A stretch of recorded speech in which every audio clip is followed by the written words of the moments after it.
What does it really mean to be popular? If you aren't, it's probably something you've wondered about. Maybe you imagined how thrilling it would be to be liked or admired by everyone. What a perfect life, huh? Wrong. It's exhausting. Before I continue my wild story, please hit that like button and don't forget to subscribe to the channel. Hit that notification bell if you don't want to miss out on any other great stories like mine. Hi, my name is Carmen, and for a very long time, I knew what it was like to be important and well-known. I came from a very wealthy family. I was 16 years old, and I had one older brother. His name was Jacob, and we looked nothing alike. Because he had already moved to college, I was the only child left at home. I think this was why my parents let me do anything I wanted. I was their precious little girl. I was best known for hosting the most extravagant parties. Everyone knew about me. At school, everyone wanted to be invited to my house on the weekend. At first, my parties were just ordinary, but after a while, I decided to have themed parties to make them more exciting. My parents let me have at least $1,000 to buy whatever I needed. Drinks, decorations, entertainment, anything. It was great being rich. I had a whole Instagram account with thousands of followers just for my parties, and even people who weren't from my school would come. Apart from my very active social life, I had some pretty amazing friends. My best friend was Mia. She lived across the street in another mansion, and she always helped me plan my parties. I forgot to mention that I had the world's perfect boyfriend. Chris was tall, handsome, and a quarterback on the football team. Your typical hunk. I guess you could say he was like the male version of me because he was just as popular and rich. He always got me the best gifts and treated me like a total princess. Anyway, everything was fine until it wasn't. My life began to spin out of control and there was nothing I could do to stop it. It started while I was having lunch with Mia and some of my other friends at school. Do you know that Camilla is having a huge party next Saturday? She says it's for her birthday, but that's the same day of your Hawaiian pool party, said Melanie. Oh, I didn't know. Well, maybe you can just push the party back a bit. It's no big deal. Mia. Of course that would have been the reasonable thing to do, but I was angry. So angry. Camilla had been my biggest rival since kindergarten. Although I was more popular, she was always trying to compete with me. She copied my clothes, shoes, bags, and now she was trying to steal my parties. Jealous trash. No, I'm going to make mine bigger and even better than Camilla's. I don't care if it's her birthday, I replied while my friends just stared in silence. I got to work that night and started advertising my Hawaiian pool party. I asked my parents for $2,000 extra and told everyone that 2 lucky people would win the latest iPhone. I did everything I could to ensure that people came to my party instead of Camilla's. When Saturday finally came, I was beyond myself with excitement. The decorators came early and made my pool area look just like a beach. I had palm trees, beach balls, real sand, everything. We even added salt to the pool to make it taste like seawater. My party was supposed to start at 3 o'clock, and by 2:30, people were already arriving. When there was at least 100 people there, I said to Mia, "Hey, let's take a short drive to Camilla's house to see if anyone went to her party." Okay. Mia sighed while rolling her eyes. We drove over there and only 3 cars were parked in the driveway. "Ha! What a flop!" I laughed. We went back to my party and continued enjoying ourselves, but around 6 o'clock, I noticed that many people were leaving. "What's going on? Where's everyone going?" I asked. Well, look. Camilla went live on Instagram and, well, see for yourself, Melanie said. I grabbed her phone and looked.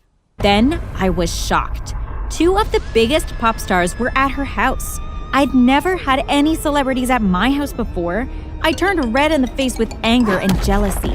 A few minutes later, everyone but Mia had left my house.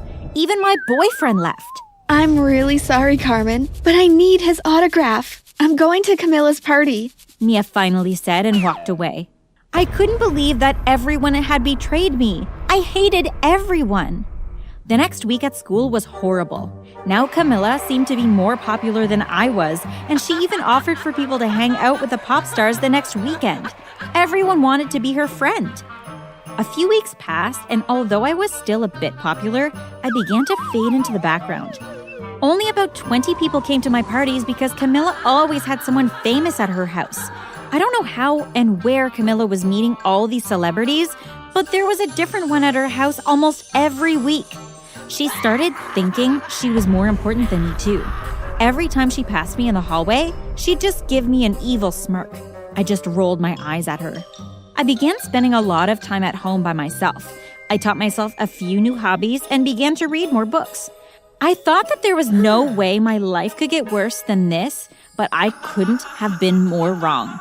One evening, as I just began watching an episode of my favorite show, my parents walked into the living room looking extremely sad, like someone had died. "What's wrong? Have you run out of money or something?" I asked. No. Can you turn off the television for a while? I turned it off and they sat next to me. We have a confession to make, and we hope you won't become too angry at us. "A confession? What is it?" I asked. Well, have you ever wondered why you and your brother look nothing alike? No, not really. Well, we adopted you when you were 2 years old, and apparently something was wrong with our paperwork, because we were just contacted by the authorities. Your biological parents want you back. Is this some kind of joke? I was bewildered. I'm sorry, darling. No, it's not. I know that this is a lot to digest at this time, and we've asked them to give you a little more time. You'll be going to stay with them next week. We are so sorry. Please never forget that we love you like you're our own daughter, and we'll never see you differently, even when you're living away from us. Where do they live? Not too far from here. You'll still be able to go to the same school, so your entire life won't change. Can't you all fight against this? I don't want to go live with some strangers. They said nothing and continued to look devastated. I cried myself to sleep that night. The next day, I couldn't go to school because I was crying all day too. This was the most horrible news I had ever received in my life. But it got worse. The next week, I packed my things and got ready for my parents to drive me to my biological parents' house. We left our beautiful community with its rich people, mansions, and swimming pools and entered a very poor, sad-looking neighborhood. It looked like there were many homeless people on every corner. Stray animals walked around looking like they hadn't eaten in days. Not many people looked happy. We're here. I stared out of the window of my dad's Ferrari and nearly burst into tears again. "You can't leave me here," I wailed. We have no choice, honey. We're so sorry. My dad said, looking like he was ready to cry too. The house was practically falling apart. 2 windows were missing upstairs and the walls were filthy. I imagined that it couldn't be better inside. We walked to the door and knocked. A man and woman opened it together. Carmen, our lovely daughter. We are so happy to see you after all of these years. They invited us all in and we sat in the living room where there was one old soiled couch and an old-fashioned television which was turned off. They offered us some snacks, but I refused to touch anything in that filthy place. I think that the mom and dad I grew up with were very angry that my biological parents wanted me back, but for my sake, they chose to remain calm.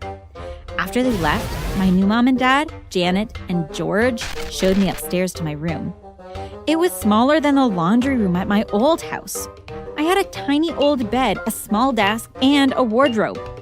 Janet decided to stay in my room for a while to talk to me. I'm sure you're a bit upset and you're wondering why we put you up for adoption. We are so sorry, and we really didn't mean it. It's just that you were our firstborn and we had no money at all. We always intended to take you back after we became a bit more comfortable. We both have jobs now, and we don't make much, but it's enough. We're in a better position now. It really doesn't look so, I sighed while rolling my eyes. Well, I'll let you get settled and then you can come to meet your brothers and sisters. I didn't even know I had brothers and sisters. How did they all live together in this dump? Later, I met my 2 little brothers, Jake and Harold, and my 2 little sisters, Kaylee and Savannah. I wondered why my parents kept having children if they were so poor, and why on earth they decided to drag me into this mess. Luckily, I still had my laptop, my phone, and all my other gadgets. As I sat on my bed that night, I realized that I'd have to go to school the next day. What would my friends think if they found out I lived here now? I'd have to lie about everything. The next day, I had to take the school bus because Janet and George didn't own a car. I walked far away from the house and took the bus when it passed. When I got to school, my boyfriend Chris saw me walking in. Hey, how come you took the bus this morning? He laughed. Well, I'm trying out this new experiment to find out how other people live. It's wild. All those people in one bus? My lie was good enough for him. As we walked down the hallway, a few people stopped me to ask when the next party was. I had to continue lying. I told them that my parents were away for a few weeks and that I wasn't allowed to have anyone over until they got back.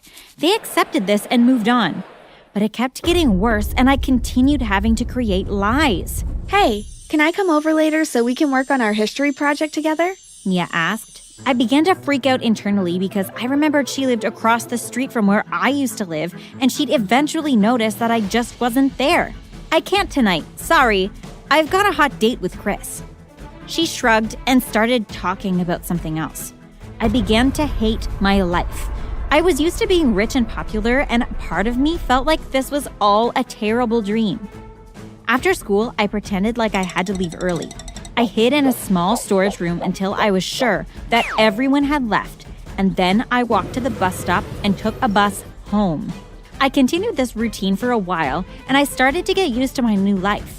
I stopped being so judgmental of my biological parents and even became friendlier to my brothers and sisters.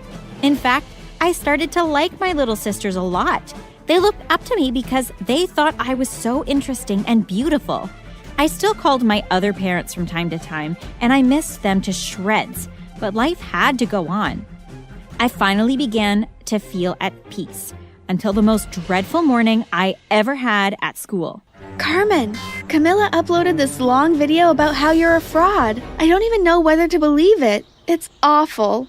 Mia said as I got off the school bus. She shoved her phone into my hands and I watched the video. It showed me walking away from school and getting on the bus. Then it showed where I got off and zoomed in onto my house. My house, which was falling apart. Camilla said, Carmen pretends to be rich and amazing, but the truth is that she's poor. She was adopted by these rich people for a while, but now she's gone back to live with her real parents. This is why there are no parties. She's been lying to all of her friends too. I couldn't believe that Camilla would follow me home and record me just to become more popular. How did she even know all of this? I started crying. It's all true, Mia. I've been living there for months. I hate it. She looked at me seriously, then walked away. I couldn't believe that my best friend in the whole world ignored me while my life had fallen apart. That night, I got home and nothing could have prepared me for what I would see next. My original mom and dad were sitting in Janet and George's kitchen. You see, I told you this experiment would have been too much. She looks devastated. What experiment? Your mom and I decided that your life was too easy. You wasted a lot of money and you didn't seem grateful for all the wonderful things you had. So we hired these actors to pretend to be your biological parents. You can come home with us tonight, though. I hate you guys. This was torture. This is the worst thing that ever happened to me. Well, didn't you learn a valuable lesson? I couldn't believe it. While the lesson was useful, I thought it was a bit excessive. I was extremely grateful that I was no longer poor, though, and when it was time to leave, I literally hugged my dad's car seats all the way home. I changed a lot. Instead of spending money on parties, I saved money and used it to help to take care of Janet and George's children. I was still grateful for all they had done for me, and I wanted the best for their kids. I still call them my little brothers and sisters. I remember that being popular doesn't really mean that I have true friends, so I am working on becoming a better person, and I hope that I will be able to attract the right crowd when I do.